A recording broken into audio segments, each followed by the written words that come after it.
But I'm honored to be able to talk to Beto Gomez. He is the co-founder of Irys, and I just want you guys to hear what they're up to. We are so lucky as a city to have a company stay here and support us and really be a champion for all the efforts that we have going on too. So I'll let him introduce himself and the company, and then we can talk about your journey and what interesting things you guys have going on right now. Thank you, Alexandra. Thank you. And just I want to start off by saying that it's great to be here in person with the San Antonio community. It's been a while since we met face to face, and I'm just happy to be slowly but surely getting back to interacting and collaborating with the community. So happy to be here. Thanks to Dax for putting this together, to Startup San Antonio, to Geekdom, the whole community. I'm just happy to be here. So I'm Beto Gomez. I'm co-founder and chief operating officer at Irys. We are a local company that started in 2017. Actually, our first client was the city of San Antonio, and it's just been a journey, right? Since then, our company does community collaboration tools, and we've been here for 4 years. Right now, we have clients in the United States, in Mexico, in UK, and we have some projects that are really interesting, and I'm looking forward to talking about those. So back up a little bit. He's being super humble because the city of San Antonio was his first client, but Irys was is the first startup to ever work with the city, to have a contract with the city. So thank you for opening the doors for all of us, because we all know that they're hard to get in, but we're there. How can you tell us about, let's start with the journey with that. Like, how was it working with the city? How did you, you also are, the reason why CivTech SA was formed, I think, out of Geekdom, right? Correct me if I'm wrong.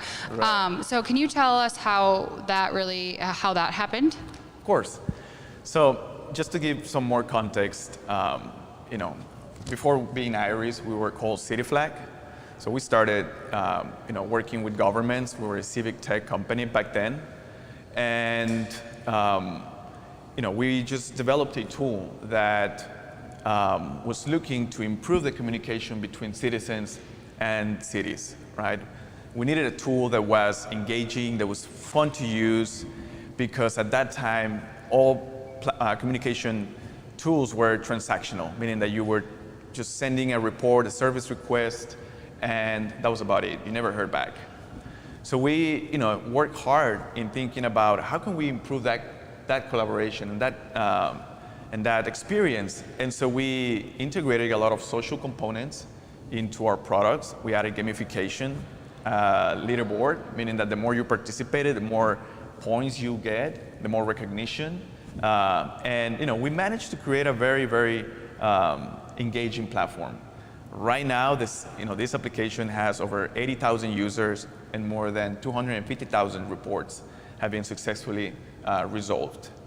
But when we started, right, we just had a prototype, and we wanted to really, get our first client. And so the city of San Antonio put out this request for proposals. They had a 311 app before that, and we decided to go all in. And we had to compete with companies such as Motorola, AT&T. There was another company back up in the East Coast that was also, had some more momentum. But we made our case. We were a local company. We had a very, very innovative product, and we went through a lot of, it was a big process. Interviews, paperwork. I remember I had to, spend a weekend just printing 11 packages, a CD, a USB, put it in a box, tape it, right? So it was a whole thing, and we had to do all that, and we submitted it. They definitely don't make it easy. They didn't make it easy, but we succeeded. We delivered everything, and we got the contract, right? And that was a huge win for us, right? But back then, right, just to talk a little bit about the dynamics of this collaboration. So the city had this way of working that it was based on waterfall development, right? So they wanted to have everything planned out, item by item. And we're a startup, right? And the city had never worked with startup. So we were like, yeah, we're gonna use agile development. Like, what is agile? Yeah, it's like you iterate, right? You ship products, you iterate, and you get feedback, and then you start to improve your product. And that was for them, something completely new. They didn't know what was going on. And so there was a lot of back and forth. But I think the city actually helped us a lot, right? It did help us mature as a company. And we also helped the city, open up to new opportunities and new ways to work with, technology startups. And so out of that collaboration, that collaboration inspired CivTech SA. And so a year after that, Geekdom, pushed for this program, and they put out a call for proposals, and CivTech SA started. And so we were, the first company to do that. It was a heck of an experience, and that's kind of what got us started, right, here in San Antonio. Yes, and CivTech, if you're not familiar, it is housed at Geekdom, like you said, and again, they've had amazing companies go through, and so you can check that out there as well. And so now you went from City Flag to Irys. What does Irys have going on that's happening pretty soon?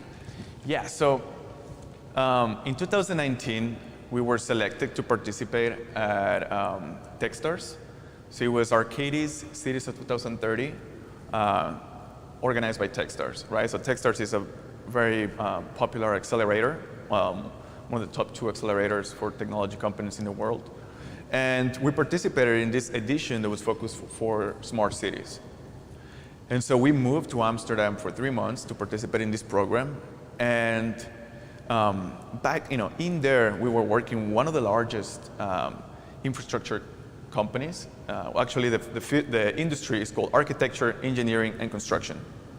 And just talking with them and showcasing our product, we were working with cities back then, and they were telling us, what you have is what we need, right? Because we are going into the communities, and we are building. We're just coming in, opening up the streets, throwing down green areas, and people get pissed off. They feel that they're left out in the process. And so we struggle, right, to engage with them directly, to get feedback and to make them part of the process. So your tool, what you guys are doing, is super valuable, and we would love to explore how we can grow that product into our, in our industry. And so we just had literally hundreds of conversations with that company and other stakeholders, and that made us realize that we had an opportunity to focus on the private sector, because the public sector is a very challenging sector for a startup to get started, right? It's the most difficult thing you could ever do, right? So we did it out of conviction, because we really care about social impact, but it's just tough, right? Sales cycles are slow and take time, and cities require a lot of customization. And we always wanted to have a product that we could scale up and that we could take to cities around the world, right? Well, that, it's gonna take time. So we decided, with this newfound focus, with this new validation, right? We had a whole industry, a major player in an industry, validating our value proposition. And so we started to focus on how would our company address this need in this new market. And so, to go back to the name, right? City Flag was a very descriptive name, right? It's city flag, you flag something in your city. And we felt that it was, in a way, containing our scope of service.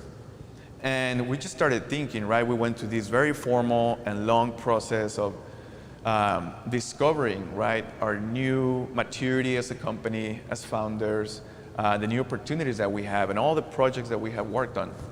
And we came up with the name of Irys, right? Now, Irys is the name of, our neighbor, or, an aunt, or someone from our family, from our community. But it's also the part of the eye that, the larger part of our eye in color that, attracts the light, or that processes the light. So, it kind of gave us a whole new scope of possibilities of expanding our services and our products. And so that's why we decided to change our name to Irys, and also because now we're working on the private sector, so B2B, sorry, and we're working with companies in the architecture, engineering, and construction company sector. Yeah. So if you don't have the app, if you download it, it's really interesting because, I mean, even if you look out those windows, you can see the UTSA School of Data Science, which is right in our backyard. And earlier, Beto and I were talking about how if it isn't done properly, if we don't reach out to the community, how are we going to connect with those students and the faculty, the staff? How are we going to make sure that, that they're going to walk our way and see what we have going over here? And so I think that the app, the app really does support, community collaboration, and that's what we need. And oftentimes the voices aren't heard, and so until it's too late, I felt that with the Live to Ride initiative with bike lanes. But yeah, it's so important. And you look up that you open the app and you can search the area and see what's going on and give feedback. So it's super useful, and especially with the urban core of how much we have that is just under construction. And and not only in the urban core, just to, sort of share with you an example. So I live in the I-10 1604 area, and to get to my house you have to go through it's a Prue road, right? Beautiful road. It had like a tunnel of trees, right? Dark. It was a sort of like it was a hidden green area within the city. Beautiful. Well, one day, right, they just start chopping down all these trees. It's like, what is happening, right? And so, I opened my app and I could see what the project was about. And the idea is they're going to add another line. So they're just going to make 2 lines instead of just one, and they chop down all the trees. So now there's no shadow, and they're supposed to have sidewalks, but now there's no shadow to walk. So you're just gonna have to be walking under the sun, double the cars, double the heat. And it was an area with a lot of wildlife. So where that wildlife is gonna go, right? I don't know, but I just got really frustrated that I didn't have the chance to participate, to learn more about this project, even to see how that was gonna look like, right? It was just, that's it, we sent an email and that was about it. So, I thought if my app had been ready at that time and the whole community had it, we could have had a more constructive conversation and see what the impact was gonna look like, right? Because now, just more traffic, less green, and it's gonna change the whole feel of that area. So yeah, urban core and also in the suburbs. I think we live in the same area. But I was talking to my husband about the 311 app, and it's a great app. I've used it. But he always is like, you're Karen on that app. And Irys, you're like an engaged community member. And I'm like, exactly. That's exactly it. But I have to be Karen sometimes because I really want my street to look nice. So what is something, I was trying to find something fun to talk about. And the other, you and I have had conversations, plenty of them. And so what's something that about the other 2 founders that the rest of us wouldn't? What's something fun and exciting about that? My 2 co-founders, right? Beto Altamirano, he's the CEO, and Eduardo Bravo, he's the Chief Financial Officer. What is something that I can share about them that is fun? I think they're just, very high-spirited, high-energy individuals, and traveling with them is so much fun, right? Because we all like to, go out and have fun, but we also like to, do exercise and stuff like that. So, they're intense, that's for sure. Meaning that, we could go to sleep late and then wake up in the morning and, go for a jog. So I think that, that some of them might look serious in a way, but they're super approachable, they're super fun people, and, if you ever meet them in the, in the community or something, just come say hi and, invite us for a beer. We'll love it. It's funny you say that because whenever I was sharing with a few people that I was interviewing, they're like, "Oh, you're interviewing the serious one," but he's the only one I've ever talked to really, and have had so many. And I was like, "Oh my gosh, he's not the serious one at all. I think it's the other two. They're terrifying. They're really nice. I just mean like and they call me the serious one because I also teach at university, and sometimes I have this role of to play the more serious professor or something. So there's like, well, he's a professor. So. And terrifying is not the right word. I meant like intimidating. I'm always like, let me just go to Beto Gomez. I mean, I got this. Sorry, like a terrible moderator forgot to watch. How much time do we have? 12:47. Oh, okay. So, do you mind if I brag? I feel like we should. Yeah. Okay, so Irys, oftentimes we talk about companies that leave and as a city, and just again leave downtown, leave San Antonio, and I feel like sometimes we forget to celebrate the companies that stay here, which is very important, and they continue to grow here, and they could go anywhere in the world, anywhere in the United States, anywhere in Texas, but they still choose to stay here in San Antonio. Irys, I will let Beto talk about it more, but Irys is the only company in the U.S. to be invited to the COP26, which is a climate change convention in the U.K. Did I present that correctly, right? So yes, thank you. That is the only company in the U.S. It's so exciting. And so I would just love to celebrate you. And again, could you tell us what that's like and what it means? Thank you, Alexandra. So definitely, I mean, we're super excited, right? We got invited to present at COP26, which is the largest environmental summit in the world, right? This is happening early November, the first 2 weeks of November in Glasgow, UK. And there was a program called Tech for Our Planet, right? And it was open for application. We participated in this lengthy selection process, and we were selected. Now, it was mostly for people, for companies that were doing projects in the UK. And so luckily, right, we have a global partnership with Irys. And we have a project in the UK. So we're going to go and present a pilot project that we're doing with the Scottish and Southern electricity network in the whole UK. Now this is like CPS here in San Antonio, and they have almost 4 million users in the whole island. And we have 80,000, is that right? Not just to compare of how large this is. Okay. So, we're doing this pilot project with them. They're going to be doing this massive rewilding project, right? So they're going to work around the green areas, and they're going to do some new digging to, expand light services and whatnot. And they're going to include all of their citizens in the process of learning about what green areas are important for them, and how do they use these green areas, where do they access them, and what other areas they want to see built in their communities. So imagine this is going to be a fantastic project pilot, right?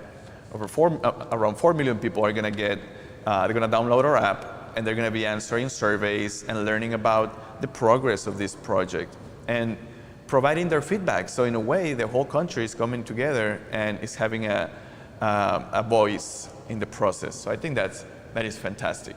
And so that project, we're gonna go and present on November 11th in Glasgow. And we're gonna be over there about a week, and we're gonna participate in a few events, talking about the project and talking with other stakeholders, with other countries and companies and governments and cities. And also we're gonna have a presentation in a huge area. It's actually gonna be really cool. It's gonna be at an IMAX theater. So we'll prepare something nice. And we're just excited to be the only company, American company, the only Latino founded company to be presenting in this summit. And we couldn't be any more prouder.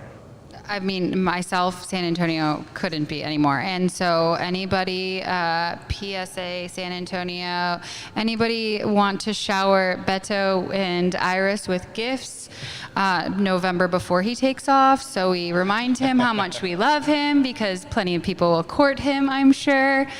We'll be back here with banners. We'll do a little street parade for you. Tacos to share the good stuff. But on a serious note, how could San Antonio, or how could people support you with this endeavors? Well, we're actually starting a marketing campaign, Road to Glasgow, and we're going to be publishing some blog posts and our social media. We're constantly publishing posts, videos, interviews about what the importance, and the relevance of this event is for, just community, like global community as a whole. It's just the follow-up event of the Paris Accord, so a lot of important things are going to be discussed and decided. And so for us, just follow our social media, share it if you can.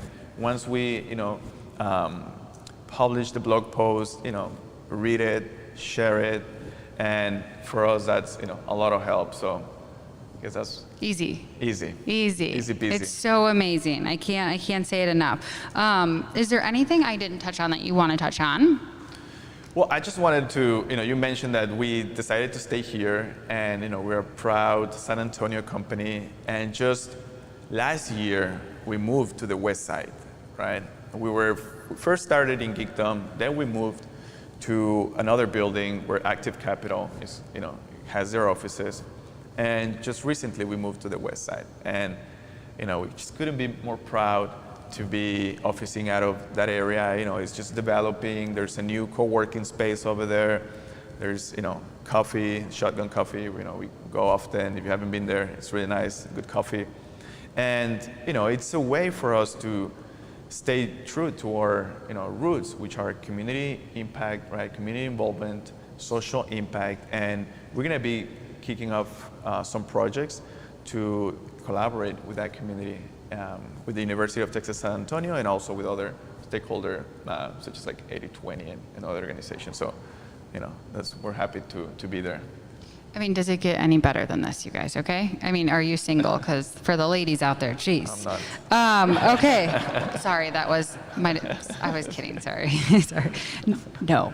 My wife might be watching, so I had to. Definitely not. It was a joke. I'm sorry.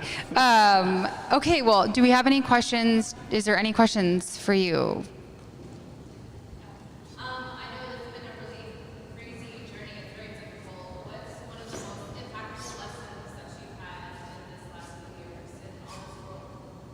I'm just going to repeat it for the watchers, because I think, did you guys catch it? Okay, so she said, with all of the success and the scale and what has been the most impactful thing you have learned on the journey thus far?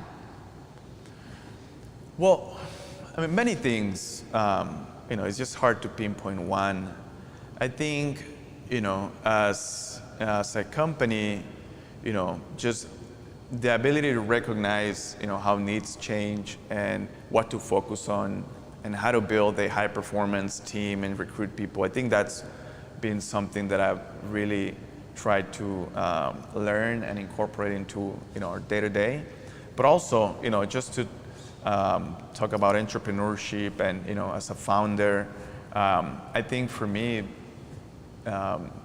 one huge learning experience has been going from a founder to an executive, right? Like once you get this, the venture up the ground, and you manage to validate your product, and go to market and start getting clients, you have to evolve, right, as a professional, as a founder, and learn to, be an executive so that you can grow your company, right? And with that, also develop everyone who's in your company. So those are some of the things that I've recently been thinking a lot about, and in my journey are the things that I'm experiencing right now. Any other questions? Oh, yes. Oh, if you sorry, if you want to, could you come stand up here and talk to the mic? Thank you so much. Hello. Actually. Oh yeah. Hello? It's working. Yeah. Beto, really big fan of Irys. Love what you guys are doing. So I guess my question is kind of more rooted in, I see you guys as kind of like an example for how cities can be a lot more intentional about like relationships, communication. I think that's where the future of most brands and most companies are going anyway.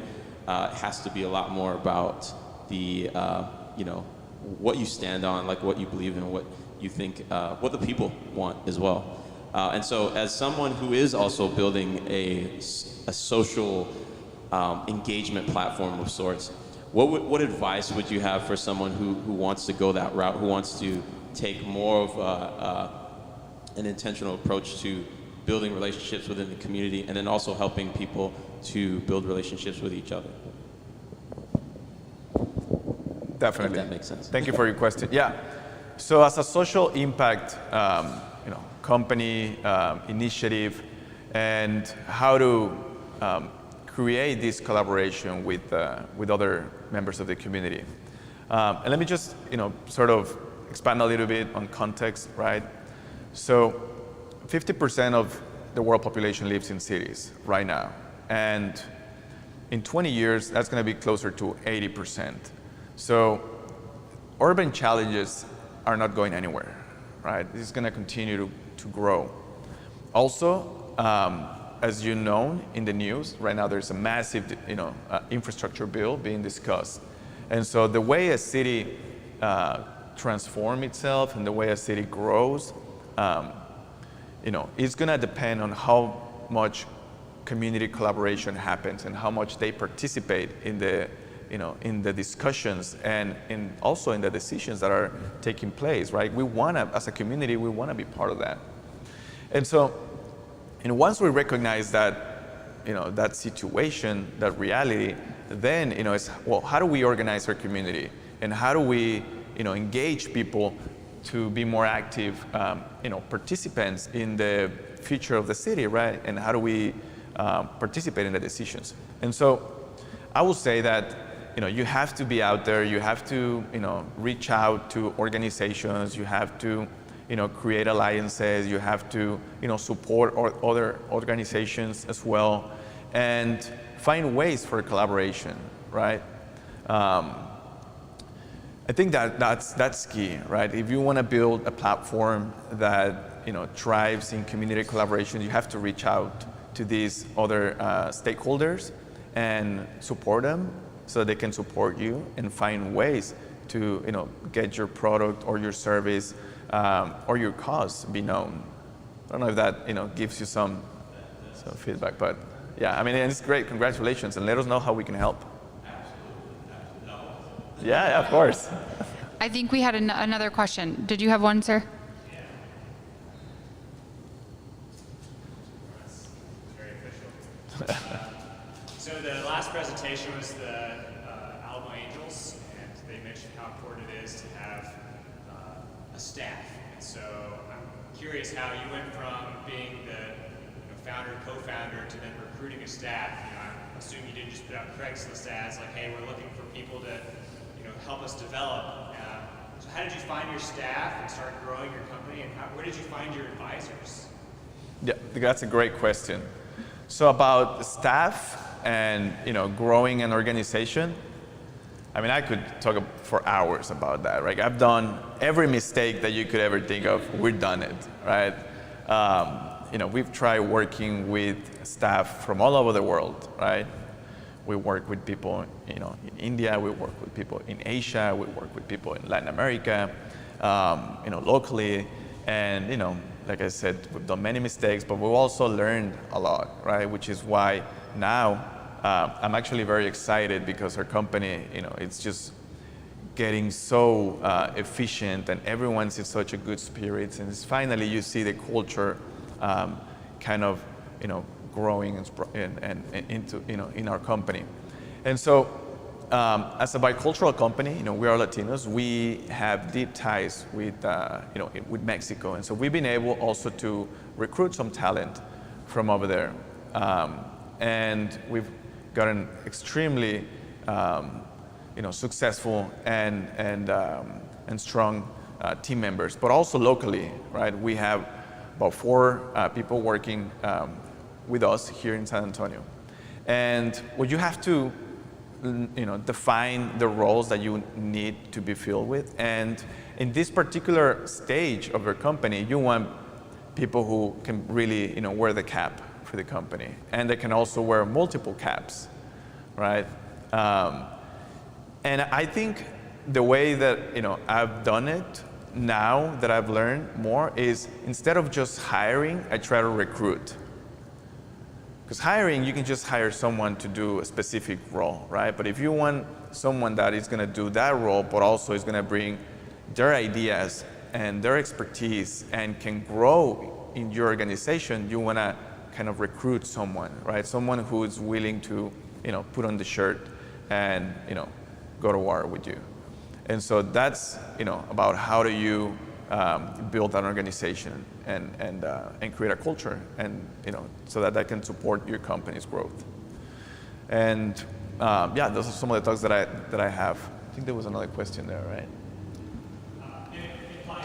Advisors. Advisors. Yeah, advisors. So strategic advisors. That will be my advice. Strategic advisors. Find someone, not that just because he or she is super successful, you want them. Like, find someone that has done what you're doing or can bring in, besides good advice, that can also bring the resources and the network, right? Someone that can directly impact you in what you're doing, right? That's what you want. You don't want just some big name, someone who's just gonna maybe give you a call for 15 minutes a month or something, or just put my name in there. You want someone who not only has that know-how, but has the experience and can also bring value to your organization. So strategic advisors in this stage of your company, that's what you need. You need to find someone who's going to be your ally, someone who's going to, who understands what you're doing, that has done something in your space, and that is willing to, open up their Rolodex and, get you in the door with other stakeholders so that you can scale faster. Does that make sense? Yeah. And so, kind of following that up, like, do you just do research, you find people that are in the space of 5, they just start cold calling? Like, how do you find these, like, how do you bring them into your organization? Right, so I will say that, yes, do your research, find out who you think has done or can bring the value that you're looking to get, and then ask, for example, Geekdom. You can ask other local organizations, startup, San Antonio, and ask for an intro, right? Ask around if someone knows that person. That way, it's a lot better than cold calling just to get a warm email, someone who can get you, in the door. That way, you can have that introduction. I would say that's the way to go. Use the resources. I mean, San Antonio is known for for being a collaborative city, right? We are made out of communities that have learned to collaborate, to build a culture of collaboration. So use that. Everyone's really open to help in San Antonio if you're willing to ask. Yeah, I would agree with that. I think that that's a really unique thing about San Antonio versus other, second tier, larger cities, is that you don't have this opportunity. It's very rare. And so there really isn't a person that won't make that intro for you if you are a good steward, to the community and surrounding area. I think we might be a little over. If there aren't any questions, again, you can please follow Irys to see how they go on the journey and how you can support them, and also their initiatives on the West Side. Thank you so much for being here. We're honored to have you. So thank you, Alexandra. Good luck. Appreciate it.